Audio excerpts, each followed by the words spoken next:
Hello guys, एक बार फिर से स्वागत है आप लोग का हमारे चैनल रायनू रिएक्शन में। तो आज का हमारा वीडियो है खान सर जी का एक जबरदस्त वायरल वीडियो, जो कि हमारे देश में तो मिशन चंद्रयान 3 लॉन्च हो चुका है और वो भी सक्सेस लॉन्च हुआ है।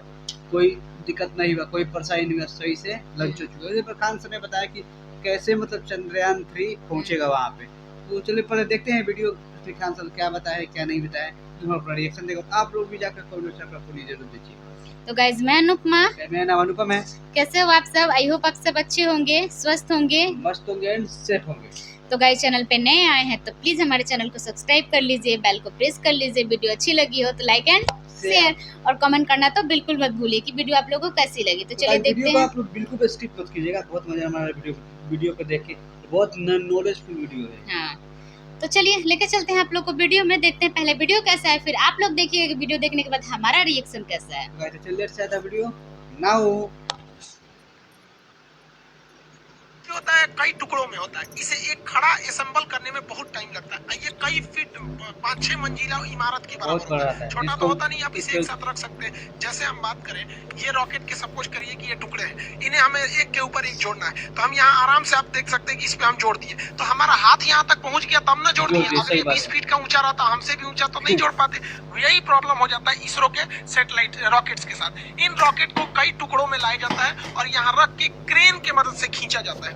क्रेन की मदद से इसे उठा के और फिर इसे असेंबल किया जाता है, एक एक पार्ट। जहाँ आपको 4 पार्ट दिख रहा है, 1 2 3 4, ये तो ऊपर वाला पेलोड है, तो इसको भी आप 5वां पार्ट मान सकते हैं। तो एक एक पार्ट को इस तरह से क्रेन के मदद से रखा जाता है। पहला पार्ट रखने में तो दिक्कत नहीं होता है क्योंकि हाइट कम ही रहती है, लेकिन जैसे जैसे ये ऊपर जाता है वहां तक इंजीनियर को पहुंचना, वहां से नट बोल्ट को कसना, पूरा सीधा रखना, हर चीज को जांच करना काफी दिक्कत होती है। इसलिए इसका जो असेंबली वाला यूनिट होता है ये काफी सोफिस्टिकेटेड, एकदम अत्याधुनिक होता है। जैसे यहाँ देखेंगे तो एक पार्ट को रख दिया गया है। अब यहाँ देखिएगा, यहाँ पर एक छत बना दिया गया, वो टेम्पोररी होता है, इस तरह से गिरा दीजिएगा तो ये आके गिर जाता है। अब यहाँ वाले पे इंजीनियर वगैरह अपना यहाँ पे खड़े होकर देख सकते हैं, फिर यहाँ हो सकता है। अब ये वाला जो सेकंड पार्ट जा रहा है, इसे क्रेन से खींच के इसके ऊपर रखा जाएगा। जैसे देखिए ये फर्स्ट वाला पार्ट यहाँ रख दिया गया, इसमें से इंजीनियर हट गए।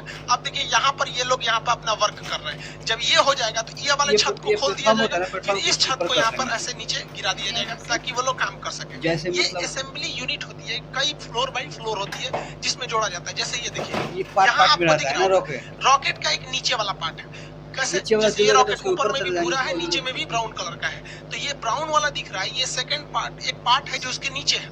और ये जो फ्लोर बना है ये टेम्पोररी फ्लोर है, परमानेंट फ्लोर नहीं है, छत नहीं है। अब इसके ऊपर इसको रखा जाएगा क्रेन के मदद से, फिर ये लोग इसको अच्छे से ज्वाइंट करेंगे, फिर इसके ऊपर एक और पार्ट को रखा जाएगा। इस तरह से देखिए, एक यहाँ पार्ट है, यहाँ है, यहाँ है, यहाँ है, ऐसे करते करते जोड़ा जाता है। लेकिन ये जो छत देख रहे हैं ये ग्रीन कलर का, इसको हटना तो जरूरी है, पता चला यही रहेगा, रॉकेट उड़ाएंगे तो इसी में फंस के ब्लास्ट कर देगा। ये टेम्पोररी होता है। जब रॉकेट के सारे स्टेजेस को आपस में जोड़ लिया जाता है तो ये जो छत टाइप का बना था इसे फोल्ड करके हटा लिया जाता है। देखिए ये फोल्ड करके हटा लिया गया और इसको एक बहुत बड़े ट्रेन टाइप का होता है जिसे हम लोग रॉकेट कार कहते हैं, इससे अब इसको आगे की ओर ले जाया जाता है। अब लॉन्च पैड की ओर ले जाया जाता है। यहाँ तो इसे असेंबल किया गया था, अब यहाँ से इसको लेके जाया जाएगा। ये था आपका असेंबली रूम। ये देखिए ये सारे छत के पार्ट्स थे, अलग अलग थे, ये ऐसे खुल गए हैं। अब इसको इसी के मदद से लाया जाएगा। इसके अंदर ये असेंबल किया जा रहा था लेकिन वहां से लॉन्च नहीं किया जाएगा, इसके मदद से, इस कार के मदद से यहाँ लाके फिर इसमें इसको अटैच करके रखा जाएगा इस लॉन्च पैड में।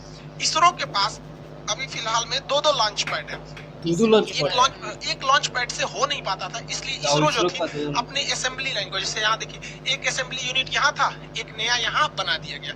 2 असेंबली यूनिट ले आके और लॉन्च पैड 2 रखे गए ताकि ले आने में दिक्कत ना हो, जल्दी से जल्दी और ज्यादा से ज्यादा मात्रा में सैटेलाइट को लॉन्च किया जा सके। इसरो के 2 लॉन्च पैड है, एक की असेंबली लाइन लॉन्च पैड के काफी करीब है और वहीं दूसरे की असेंबली लाइन देखिएगा तो लॉन्च पैड से काफी दूरी पर है। ये जो इसका जो सैटेलाइट कैरिंग कार होता है ये ट्रेन की पटरी पर चलता है, बहुत ही भयानक इसका लोड रोकने की क्षमता होती है, बहुत धीमी गति से, लेकिन ये आगे बढ़ता है। बहुत तेज गति से आएंगे तो ये डिसबैलेंस होकर गिर जाएगा।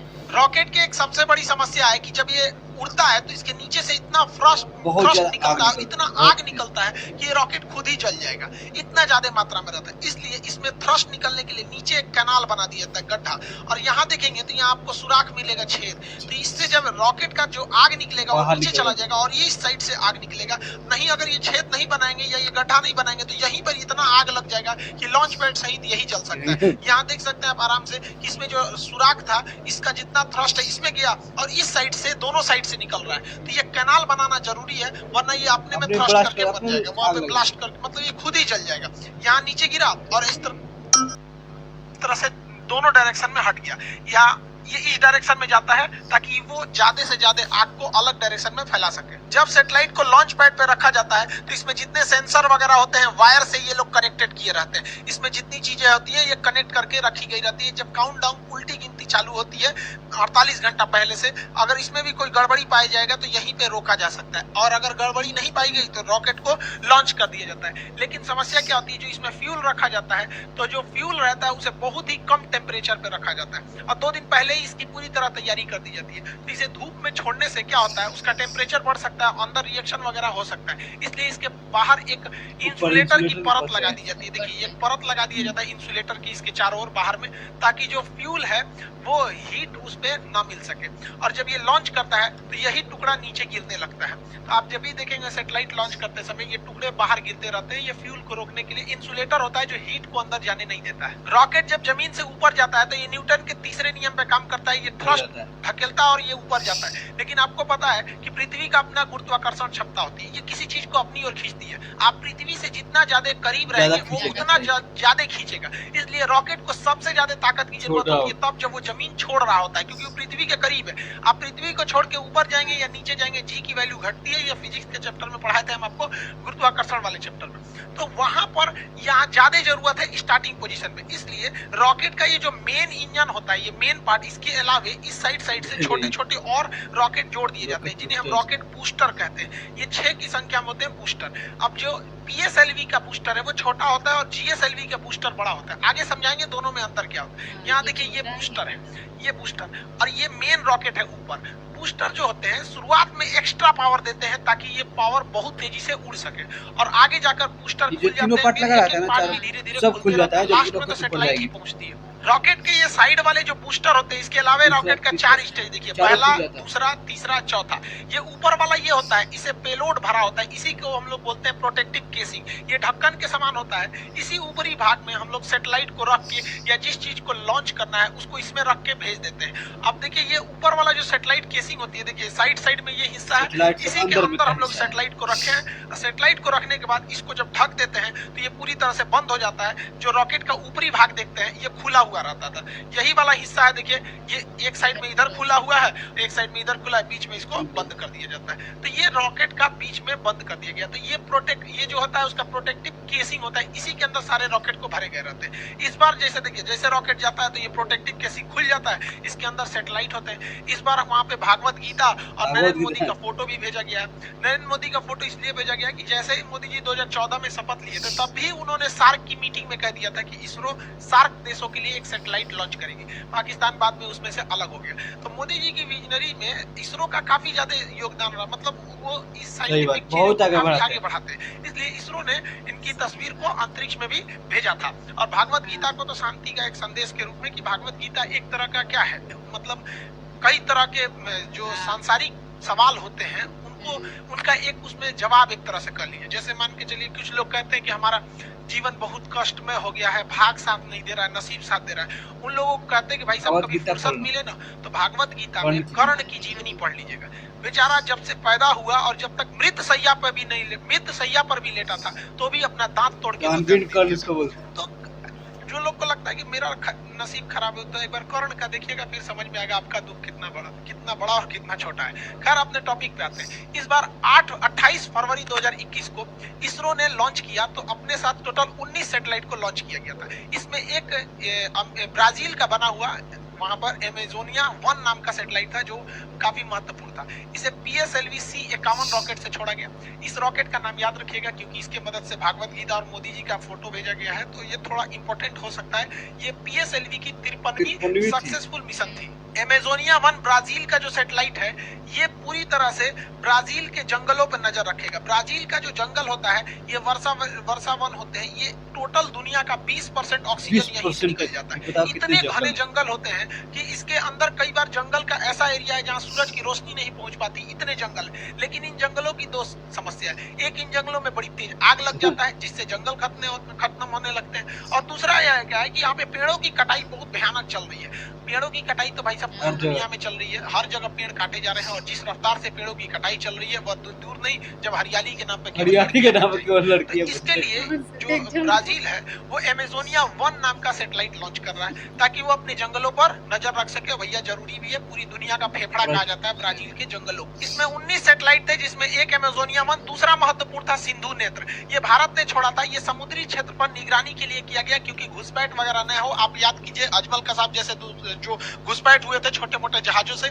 इस वजह से वो समुद्री एरिया में किसी भी संदिग्ध जहाजों पर इस सैटेलाइट से नजर रखा जा सकता है, क्योंकि वो जो टेररिस्ट वगैरह जो घुसते हैं या स्मगलर जो ड्रग्स वगैरह का करते हैं उन्हें लगता है कि नहीं यहाँ से तो कोई मतलब नौसेना की जहाज नहीं है, तो कितना बेहतरीन कोऑर्डिनेशन हो जाएगा। जैसे मान के चलिए नौसेना ने कहा कि भैया इस एरिया में मेरी जहाज नहीं है, तो सैटेलाइट से उस एरिया पे ज्यादा नजर रखा जाएगा, और जिस एरिया में नौसेना अभी पेट्रोलिंग पे है तो उस एरिया की सैटेलाइट पे उतना फोकस नहीं किया जाएगा। देखिए इसरो जो है इंडियन स्पेस रिसर्च ऑर्गेनाइजेशन, इसका काम केवल है कि रॉकेट बनाओ और उसको सैटेलाइट बनाओ, दोनों को लॉन्च करो। लेकिन इसमें एक कमाई का भी जरिया हो सकता है। विदेश के लोग जो है बहुत सैटेलाइट बनाना बहुत मुश्किल का काम नहीं है, लेकिन रॉकेट बनाना बहुत मुश्किल काम। इवन हम लोग ने अपना पहला सैटेलाइट आर्यभट्ट भारत में बना लिया था, लेकिन उसको हम लोग लॉन्च करने के लिए रूस को दिए थे, रूस ने अपने रॉकेट से उसे छोड़ा था। तो बहुत से ऐसे देश हैं जो दुनिया को कहते हैं कि भैया अमेरिका से कहते हैं, यूरोप से कहते हैं कि हमारे सैटेलाइट को छोड़ दो, तो भारत बहुत सस्ते में छोड़ देता है, और भारत की सैटेलाइट काफी विश्वसनीय होती है। इसलिए इसके लिए भारत सरकार ने एक कंपनी बनाई थी, उसका नाम था एंट्रिक्स। एंट्रिक्स कॉर्पोरेशन था 1991 में बनाई गई थी। ये कंपनी दूसरे देशों से कहती तो भैया तुम्हारा सैटेलाइट छोड़ना है, लाओ यहाँ लाओ, पैसा दो हमको दो, और ये इसरो को देती थी भैया इसको भी छोड़ दो, हम इतना पैसा दे देते हैं। लेकिन इसमें कुछ कमियां थी जिसको सुधारते हुए 2019 में न्यू स्पेस इंडिया लिमिटेड नाम की एक कंपनी ऑर्गेनाइज कर दिया गया। अब किसी को अपनी सैटेलाइट छुड़वाना है तो डायरेक्ट इसरो से बात नहीं करेगा, इससे बात कीजिए, बिजनेस वाला काम ये संभालेगी, बाकी रॉकेट सैटेलाइट बनाने का काम इसरो करेगी। एंट्रिक्स ने बहुत सारे मिशन को अंतरिक्ष में भेजा है। एंट्रिक्स ने बहुत सारे दुनिया के ग्राहकों को ढूंढ के लाया है इसरो के लिए, जिससे इसरो की बहुत मोटी कमाई हुई है। लेकिन अभी क्या है, ये न्यू स्पेस इंडिया लिमिटेड को बनाया गया, ये इसकी पहली कॉमर्शियल उड़ान थी जो ब्राजील से इन्होंने नेगोशिएशन करके लाया था। हालांकि ब्राजील चाइना से इस सैटेलाइट को छुड़वाने वाला था, लेकिन बाद में भारत ने उससे कम दाम दिया, इस वजह से उसने भारत से भी छुड़वा लिया। सैटेलाइट का ऊपर वाला जो भाग होता है ये खोखला होता है, इसे प्रोटेक्टिव केसिंग कहते हैं, ये खुल जाता है। इसी के अंदर सैटेलाइट्स को लॉन्च रखा जाता है। जो सैटेलाइट होते हैं इनके इसी के अंदर रखा जाता है। इसरो ने 2017 में इसके अंदर छोटे छोटे कुल 104 सैटेलाइट को लॉन्च किया था। इसके अंदर देखिए यहाँ पर छोटे छोटे होते हैं, तो 104 रॉकेट सैटेलाइट्स को इस पेलोड के अंदर रखा था। जब ये जाते हैं तो खुल जाते हैं और सैटेलाइट अंतरिक्ष में चले जाते हैं। 600 से 900 किलोमीटर ऊंचाई पे जाने के बाद पृथ्वी का गुरुत्वाकर्षण खत्म हो जाता है, फिर वो घूमने लगते हैं। इन सैटेलाइट को ऊर्जा यानी एनर्जी मिलती है, इन पर सोलर पैनल लगे होते हैं। इनमें सोलर पैनल से इनमें एनर्जी लगी होती है, मतलब एनर्जी ले रहते हैं ये लोग सोलर पैनल से, और इसके अंदर छोटा सा एक तो मोटर भी होता है जिससे कि ये अपने डायरेक्शन और अपने पाथ को चेंज कर सकते हैं। तो रॉकेट केवल अंतरिक्ष में जाके ये खुल जाएगा और सबको ऐसे फेंक देगा, और वहां गुरुत्वाकर्षण नहीं है तो सब इधर उधर तैरेंगे, तो 1 by 1 सबको अपने अपने ऑर्बिट में फिट कर दिया जाता है। रॉकेट इंजन और जेट इंजन में अंतर क्या होता है? हवाई जहाज में जेट इंजन लगा होता है, ये बाहर से ऑक्सीजन ले लेता है, जबकि अंतरिक्ष में तो ऑक्सीजन ही नहीं है। इसलिए रॉकेट इंजन उस इंजन को कहते हैं जो अपना खुद का ऑक्सीजन का सिलेंडर ले जाया जाता है। तो जिस सिलेंडर में ऑक्सीजन रहता है उसे हम ऑक्सीडाइजर कहते हैं, और जिसमें फ्यूल रहता है उसे फ्यूल। गाइस अभी हम देख रहे खान सर ने रॉकेट के बारे में फुल डिफिनेशन से बता दिया कि कैसे रॉकेट काम करता है, कैसे नहीं करता है, कैसे उड़ता है और सैटेलाइट कैसे भेजा जाता है, सब बताया। अब आप लोग को समझ में आया होगा, हम लोग तो समझ ही गए। गाइस बहुत ही नॉलेज वाली वीडियो थी। खान सर तो वैसे भी बहुत अच्छा समझाते ही हैं, बहुत नॉलेज वाली वीडियो लाते हैं। तो आई होप आप लोग को भी बहुत अच्छा लगा हो जैसे हमें लगा। तो गाइस प्लीज़ हमारे चैनल को सब्सक्राइब कर लीजिए, हमें सपोर्ट कीजिए, हंसते रहिए, मुस्कुराते रहिए, सेफ रहिए। जय हिंद, जय भारत, भारत माता की जय।